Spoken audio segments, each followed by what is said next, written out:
This video shows how to use voice recognition to save time with the PalmTech app. Most mobile devices have the option to use voice recognition, and it works great in the app. One thing to keep in mind is that some devices require a data or internet connection to use it. Let's take a look at how this works. We have an inspection open, and we are in the Lots and Grounds category. We'll mark the driveway as marginal and select concrete for the description.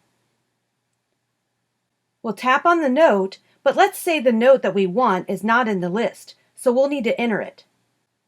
To do this, we'll tap on the white entry box, which pulls up our keyboard. Here we can begin typing our note, or we can use voice recognition by tapping on the microphone icon on our keyboard. Once we do this, whatever we say will be entered as text. It's important to note that the location of the microphone on your device's keyboard may be different than what you see here.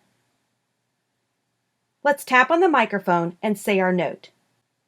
The concrete has settled unevenly, which has created trip hazards.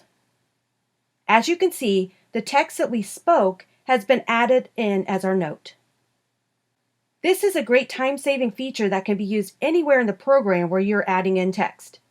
This includes when filling out descriptions, notes, final comments, or adding items to your drop-down list. This concludes the video on using voice recognition on the app.